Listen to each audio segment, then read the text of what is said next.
आपकी न्यूज। दिल्ली से सटे फरीदाबाद में बदमाशों के हौसले बुलंद होते नजर आ रहे हैं, जिसके चलते पुलिस की कार्यशैली पर हमेशा कई सवाल खड़े होते रहते हैं। निकिता अपहरण के नाकाम हत्याकांड तो सभी को याद होगा।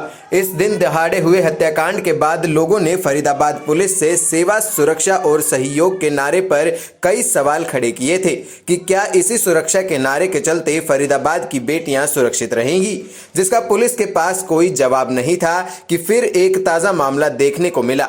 फरीदाबाद के सुरूरपुर इलाके स्थित दुर्गा कॉलोनी में, जहां बीते 19 नवंबर को बदमाशों ने न केवल एक युवती का घर में घुसकर अपहरण करने का प्रयास किया, बल्कि नाकाम रहने पर उसे और परिवार के साथ जमकर मारपीट की।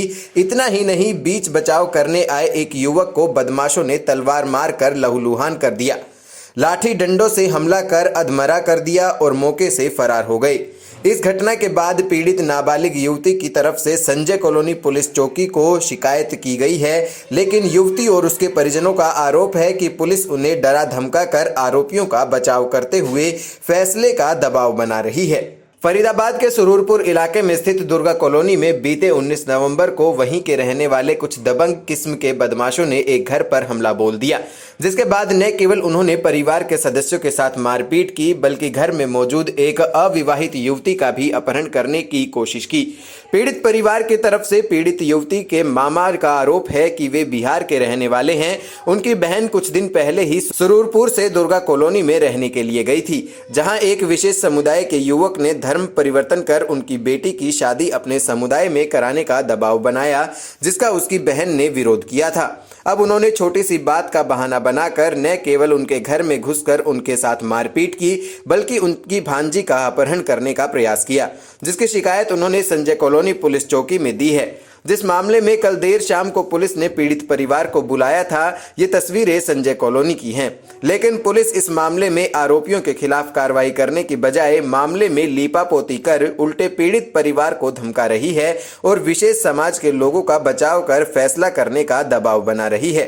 आइए सुनाते हैं क्या कहना है पीड़ित युवती और उसके मामा का। हम 19 तारीख की रात को पूजा पर बैठे हुए थे। इकराम ने अपने एक लड़के को भेजा जो कि 8-10 साल का था। वो आया और गेट पर आकर कहने लगा, दीदी आपको इकराम भैया बुला रहे। हमने बोला क्या बात है, इकराम भैया क्यों बुला रहे थे? कह रहा हमें नहीं पता, हमारा भाई आया, उन्होंने बोला कि अभी हम पूजा पर बैठे, जाओ कह दो अपने इकराम भैया से कि हम नहीं आ रहे। वो चला गया वहाँ से। फिर इकराम अपने साथियों के साथ आया जो कि 8-10 बंदे थे।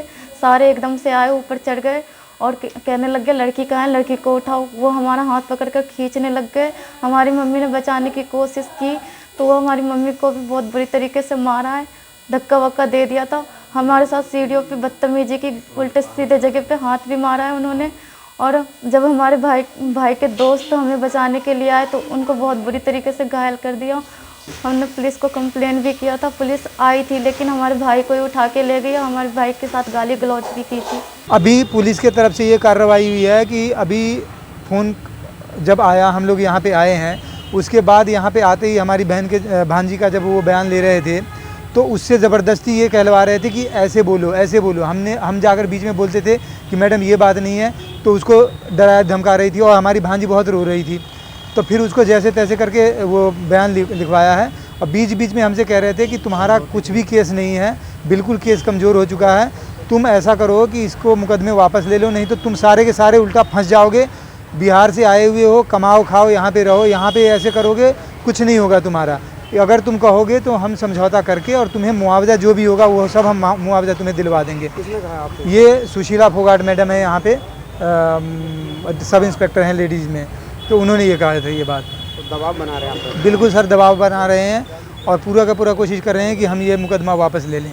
लेकिन हम बिल्कुल भी वो मुकदमा वापस नहीं, हम चाहते हैं कि न्याय होना चाहिए। ये आज अभी निकिता का हुआ है केस, अभी हमारे साथ हो रहा है। ये अभी कुछ 2-4-5 दिन पहले अभी एक 3 नंबर में केस हुआ था। तो ये इनका तो ऐसे ही बढ़ता ही जा रहा है। हम कब तक इनसे दब के रहते रहेंगे? वह इस मामले में बीच बचाव करने आए युवक का कहना है कि वे झगड़ा होता देख बीच बचाव करने के लिए गया था, जहां आरोपी युवक लड़की का अपहरण करने की कोशिश कर रहे थे, जिसके बाद जब उसने उनका विरोध किया तो आरोपियों ने उस पर तलवार से हमला कर दिया और लाठी डंडों से बुरी तरह घायल कर उसे अधमरा कर मौके से फरार हो गए। वहीं पीड़ित ने पुलिस की कार्यशैली पर भी आरोप लगाए हैं। पीड़ित का कहना है कि पुलिस ने घटना के कई दिन बीत जाने के बाद भी आज तक उसका बयान दर्ज नहीं किया है। वे चाहते हैं कि आरोपियों के खिलाफ सख्त से सख्त कार्रवाई हो। हर साल की तरह मैं छठ पे जाता था उनके घर पे, तो इस बार भी गया था। तो वहाँ पर क्या लड़की के साथ खींचाखाची हो रही थी, तो जब मैं गया तो वहाँ पर बीच बचाव में आया मैं, तो मेरे से थोड़ी सी बहस हुई। पता नहीं पीछे से किसी ने तलवार मारी, फिर उसके बाद बहुत सारे लोग आ गए, फिर उन्होंने डंडे और रोड से मुझे मारा, बहुत मारा। तो क्या कोई इनकी कोई पुरानी रंजिश वगैरह है? मैं जानता भी नहीं, मेरी कोई रंजिश वगैरह कुछ भी नहीं थी इनसे। तो पुलिस को सूचना दी है आपने? पुलिस पता नहीं है, तो मैं बेहोश हो गया, तो मुझे पापा वगैरह लेके आए, कैसे पहुँचे मुझे कुछ नहीं पता। मैं तो बेहोश हो गया, तलवार लगती, बहुत सारा खून निकला, उसके बाद बेहोश हो गया। तो किडनैपिंग का मामला आ रहा है कि लड़की को किडनैप हाँ ले जा रहे थे? हाँ, खींच के ले जा रहे थे उसको, कहते हैं। उसकी मम्मी को भी मारा है। तो आपने अपनी आंखों से देखा है? हाँ जी, हाँ जी। तो आपने उसका बीच बचाया? हाँ, बीच बचाव किया, फिर पीछे से बहुत सारी भीड़ आई, एकदम से तलवार लगी, पूरा खून खून हो गया। फिर मैं गिर गया ज़मीन पे और बहुत सारे डंडे लगे, इतना मुझे पता है। फिर उसके बाद मैं बेहोश हो गया था। पुलिस को कंप्लेंट दिया आपने? हाँ, पापा गए, मैं तो हिल भी नहीं पा रहा ना, पापा गए थे। अब तक इसका बयान लेने मेरा तो बयान वगैरह कुछ भी नहीं हुआ अभी। पुलिस नहीं आई? नहीं जी। वहीं जब इस पूरे मामले में हमने पुलिस का पक्ष जानना चाहा तो संजय कॉलोनी पुलिस चौकी इंचार्ज इस मामले में कुछ नहीं बोले, जिसके बाद हमने थाना मुजेसर SHO से इस मामले में उनका पक्ष जानना चाहा तो उन्होंने भी कैमरे पर आकर कुछ भी कहने से साफ इनकार कर दिया। इससे साफ पता चलता है कि कहीं न कहीं पुलिस पूरे मामले में घालमेल कर आरोपियों को बचाने का प्रयास कर रही है।